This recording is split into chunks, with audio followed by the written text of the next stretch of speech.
Good afternoon students. सो जैसे कि हमने आपको कुछ दिन पहले एक शॉर्ट वीडियो के थ्रू इंटीमेट किया था कि आरबीआई की ग्रेड बी की वैकेंसीज बहुत जल्दी ही एडवर्टीज होने वाली हैं। तो फाइनली आरबीआई की ग्रेड बी ऑफिसर्स की 3 टाइप की जो वैकेंसीज हैं वो ऑफिशियली एडवर्टीज हो गई हैं। इस वीडियो में हम उनकी जो एडवर्टीजमेंट है वो डिस्कस करेंगे। उसकी जो इम्पोर्टेंट डेट्स हैं, कब एग्जाम है, कब आपने अप्लाई करना है, फेज 1 कब है, फेज 2 कब है, हर चीज। उसके बाद एलिजिबिलिटी क्राइटेरिया, एज का भी और एजुकेशन का भी, कितनी आपकी एजुकेशनल क्वालिफिकेशन होनी चाहिए, क्या आपकी एज होनी चाहिए, कितने आपके पास अटेम्प्ट्स होंगे, हर चीज डिस्कस करेंगे। उसके बाद जो एग्जाम पैटर्न है वो अभी इस साल का जो ऑफिशियल नोटिफिकेशन डिटेल्ड नहीं आई है, लेकिन जो पिछले एग्जाम लास्ट टाइम जो एग्जाम हुआ था उसके बेस्ड पर हम एग्जाम पैटर्न डिस्कस करेंगे। और जो कॉमन चीजें हैं उसके लिए आपने अभी से कैसे तैयारी स्टार्ट करनी है वो चीज, और कितनी एप्लीकेशन फीस है, कितनी कौन सी कैटेगरी के लिए, वो भी डिस्कस करेंगे। So let's begin. तो यहाँ पे आरबीआई की जो ऑफिशियल एडवर्टीजमेंट है ग्रेड बी के लिए वो आपको दिख रही है। इसमें 3 टाइप की वैकेंसीज है। कौन कौन सी?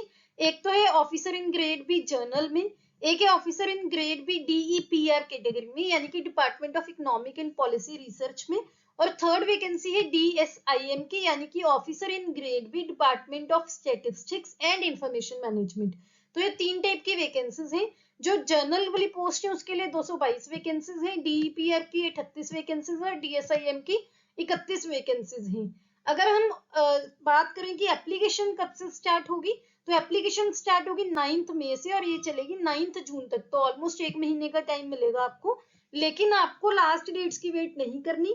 जब भी एप्लीकेशन इसकी स्टार्ट हो रही है, अगर आपको अप्लाई करना है तो आप अप्लाई कर दीजिए, क्योंकि लास्ट डेट पे कई बार कोई ग्लिच आ जाता है और एग्जामिनेशन सेंटर्स भी बाद में आपको अच्छे नहीं मिलते या आपको अपनी प्रेफरेंस का नहीं मिलता। तो बेटर है कि आपको स्टार्टिंग में ही अप्लाई कर देना चाहिए, क्योंकि अभी डिसाइड करने के लिए काफी दिन है।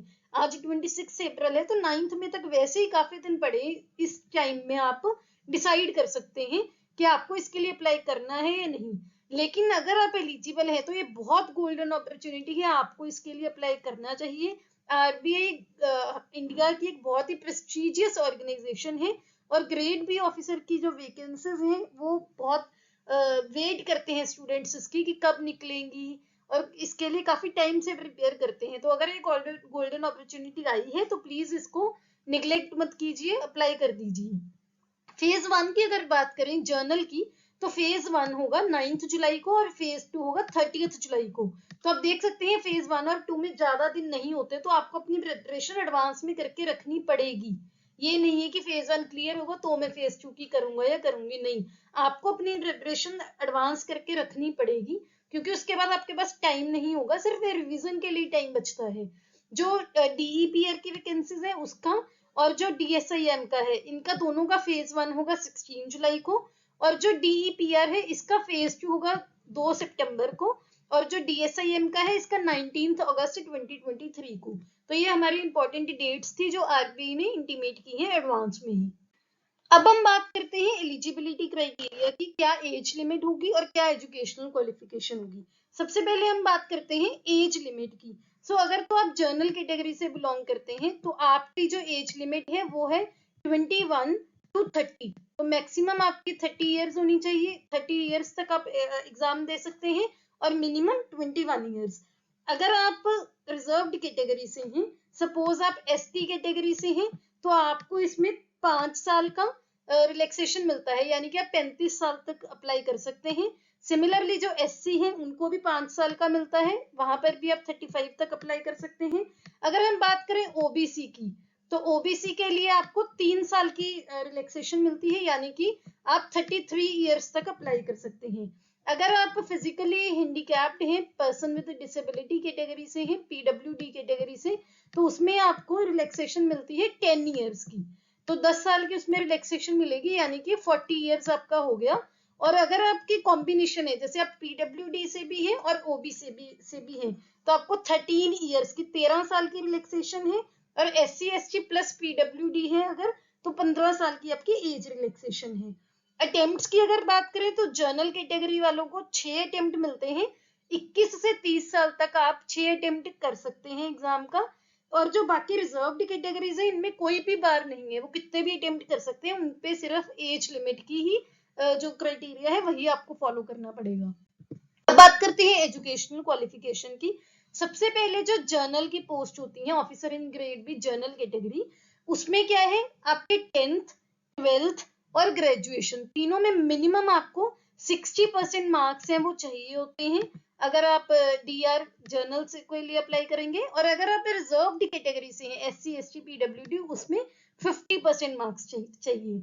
और जो ये मार्क्स है वो आपका एग्रीगेट होना चाहिए। सपोज आप बीटेक कर रहे हैं तो आपके सभी सेमेस्टर्स का एग्रीगेट मिनिमम 60% बनना चाहिए, और अगर आप कैटेगरी से हैं तो 50%, ये मिनिमम है।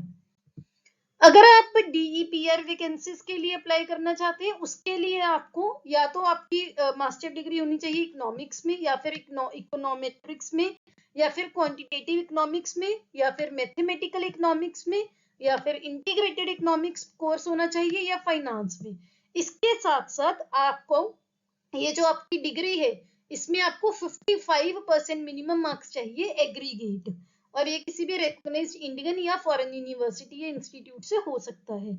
या फिर अगर आपके पास ये नहीं है, अगर आपके पास PGDM या फिर MBA फाइनेंस है जिसमें आपके 55% मार्क्स हैं वो, या फिर मास्टर डिग्री इन इकोनॉमिक्स किसी भी सब कैटेगरीज ऑफ इकोनॉमिक्स जैसे कि agricultural economics, business development applied, इसमें भी आपको मिनिमम 55% मार्क्स चाहिए, और इसमें भी आपकी इंडियन और फॉरेन यूनिवर्सिटी से दोनों ही एलिजिबल हैं।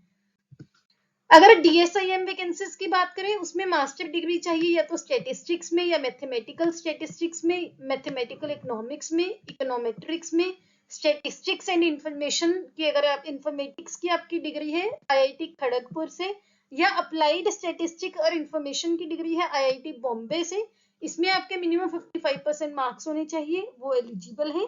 या फिर मास्टर डिग्री आपके पास मैथमेटिक्स में है, मिनिमम 55% मार्क्स एग्रीगेट, और एंड ये जा नहीं है, एंड मास्टर डिग्री मैथमेटिक्स में भी, और 1 साल का आपका पोस्ट ग्रेजुएट डिप्लोमा होना चाहिए या तो स्टैटिस्टिक्स में या फिर कोई रिलेटेड सब्जेक्ट से एक रिप्यूटेड इंस्टीट्यूट से, या फिर मास्टर्स इन स्टैटिस्टिक डिग्री होनी चाहिए इंडियन स्टैटिस्टिकल इंस्टीट्यूट से जिसमें 55% मार्क्स आपके मिनिमम होने चाहिए।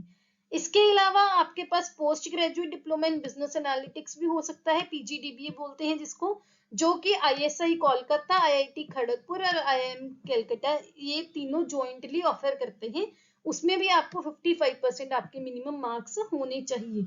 तो अगर आप इनमें से कोई भी कैटेगरी या कोई भी क्राइटेरिया के फुलफिल करते हैं तो आप इनके लिए एलिजिबल हैं। लेकिन जो जर्नल की पोस्ट है ग्रेड बी जर्नल, उसमें ग्रेजुएट हर ग्रेजुएट उसमें एलिजिबल है, प्रोवाइडेड जो वहां का मार्क्स क्राइटेरिया है आप वो फुलफिल करते हो। और अगर आप स्पेशलिस्ट पोस्ट के लिए अप्लाई करना चाहते हो तो जो भी ये डिग्रीज स्पेशल मेंशन की हुई है वो आपको फुलफिल करना होना पड़ेगा। अब बात कर लेते हैं एग्जाम पैटर्न की। सबसे पहले हम बात करते हैं जर्नल जो वैकेंसीज हैं, जो RB grade B general category की वैकेंसीज हैं उसकी, क्योंकि जो मोस्ट ऑफ द स्टूडेंट्स है वो जर्नल वाले एग्जाम के लिए अप्लाई करते हैं क्योंकि ग्रेजुएट्स सभी उसमें एलिजिबल होते हैं। तो जो उसका फेज 1 होता है उसमें English, journal awareness, quantitative aptitude and logical reasoning, ये 4 आपके फेज 1 में आते हैं।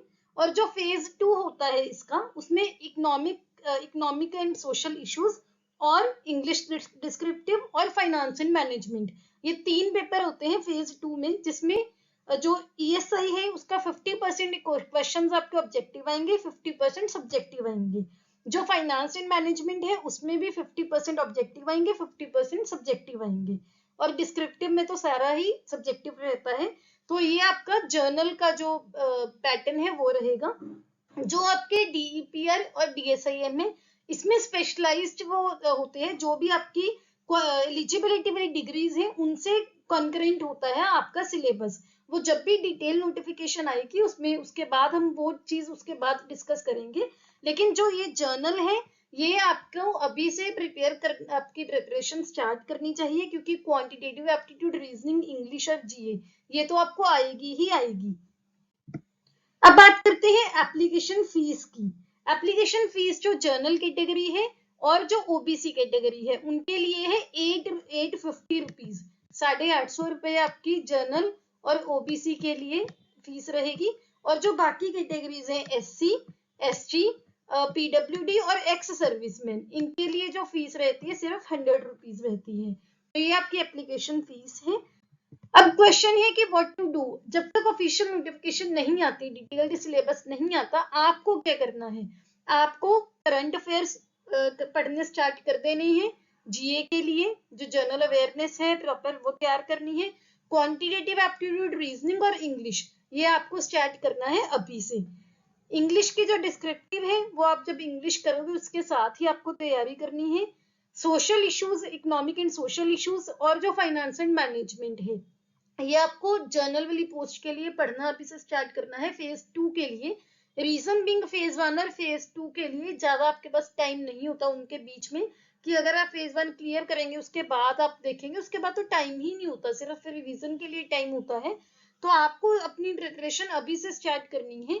अगर आप बात करें कि जो जीए है जनरल अवेयरनेस के लिए, जो आप कहाँ से तैयारी कर सकते हो या हमारा चैनल आपको उसमें कैसे हेल्प कर सकता है जीए के लिए, तो हम हर वीक सैटरडे को सुबह 8 बजे वीकली करंट अफेयर्स डालते हैं, the Hindu, Indian express, PIB सभी से कंबाइन करके न्यूज को।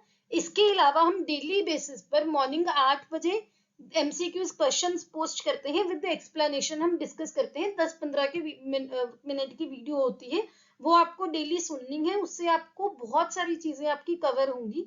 अभी से आप स्टार्ट कर सकते हैं, आपको प्लेलिस्ट मेरे चैनल पर मिल जाएगी। इसके अलावा हम मंथली बेसिस पर भी मंथ के एंड में करंट अफेयर्स पोस्ट करते हैं, आप रिवीजन के लिए वो वीडियो भी देख सकते हैं। इसके अलावा कोई भी आपको कोई डाउट है, आपकी कोई क्वेरी है, आप कमेंट सेक्शन में पूछ सकते हैं, आपको उसका रिप्लाई किया जाएगा। और ऑल द बेस्ट जो भी स्टूडेंट्स इसके लिए एलिजिबल हैं और जो अप्लाई करना चाहते हैं, डेफिनेटली करें और अपनी तैयारी स्टार्ट कर दें। ये हमारे सोशल मीडिया हैंडल्स हैं, यहाँ पर हम जो भी अपकमिंग वैकेंसीज होती हैं, जो भी कोई भी नोटिफिकेशन आती है एग्जाम के रिलेटेड, वहां पर इंटीमेट करते हैं। हमारे करंट अफेयर्स की जो पीडीएफ है वो बिल्कुल फ्री ऑफ कॉस्ट हमारे टेलीग्राम चैनल पर आपको मिलेगी, ये उसका यूजर नेम है। इनके लिंक भी आपको डिस्क्रिप्शन में मिल जाएंगे। अगर आप चाहते हैं कि आपको अपकमिंग वैकेंसीज की जो भी कोई नई वैकेंसी आती है उसके बारे में इंटीमेशन मिलती रहे, subscribe to my channel, like this video. अगर आपको इससे कोई हेल्प हुई हो अपने दोस्तों के साथ शेयर कीजिए जो भी इसके लिए एलिजिबल हैं, ताकि वो भी अप्लाई कर दें। See you in the next video. Thank you so much, have a nice day.